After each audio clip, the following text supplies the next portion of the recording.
রাধে রাধে বন্ধুরা, আমার সোনা একটা প্যান্ট কেনার জন্য বাজারে এসেছিল। তা আমার সোনার ব্লু নেই তো ব্ল্যাক, এগুলোই বেশি পছন্দ। এই প্যান্টটা একটু হালকা বড় হয়ে গেছে। তারপরে আমরা চলে এসেছি, এখান থেকে সিঙ্গারা নেব। আর এই সিঙ্গারাগুলো কিন্তু খুব ভালো লাগে, জানো তো। আর এই যে দেখো, সেই নতুন প্যান্ট পরে কিন্তু চলে এসছে, মানে প্যান্টটা ওর পছন্দ হয়েছে। আজকে আমরা তিনজনই বাজারে এসেছি, আমাদের গোপাল সোনাকে বাড়িতে রেখে এসেছি। আর এখন কিন্তু হালকা হালকা ঠান্ডা পড়ে গেছে, যার জন্য কিন্তু আমরা সবাই সোয়েটার পরে রয়েছি। আর তোমাদের সঙ্গে শেয়ার করছি আমাদের এখানে ছোট্ট একটা মার্কেট। এই মার্কেটে কিন্তু বেশি বড় দোকান নেই, তবুও ঠিক আছে, গরিবের মার্কেট যাকে বলে। ভিডিওটি কেমন লাগলো কমেন্ট করে অবশ্যই জানিও, ভালো লাগলে প্লিজ এটা লাইক করে দিও।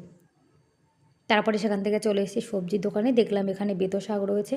আর বেতো শাক কিন্তু খেতে জানো তো ভীষণ ভালো লাগে, বিশেষ করে যখন নতুন নতুন শাকগুলো ওঠে না একদম কচি, সেগুলো ভাজা করলে খেতে বেশি ভালো লাগে। আর ফুলকপিগুলো দেখতে কত সুন্দর লাগছিল। তারপরে আমরা দেখি যে বাজারে নতুন আলু উঠেছে। আর জানো তো নতুন আলুর কত টাকা কিলো? 60 টাকা কিলো। মানে আজকে প্রথম বাজারে নতুন আলু উঠেছে, আজকে প্রথম, যার জন্য এত দাম।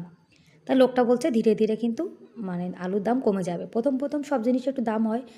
তারপরে বাজার থেকে ফুচকা এনেছিলাম, 3 রকমের জল দিয়েছে। আর আমি জানো তো ফুচকার জল খাই না, আমাদের কলকাতার মতো ফুচকা আর কোথাও বানাতে পারে না। আর আমার ছেলে খেতে চেয়েছিল, যার জন্য এনেছি। আমার কলকাতার ফুচকা ছাড়া আর কোথাও ফুচকা ভালো লাগে না, আমাদের কলকাতার ফুচকা ভীষণ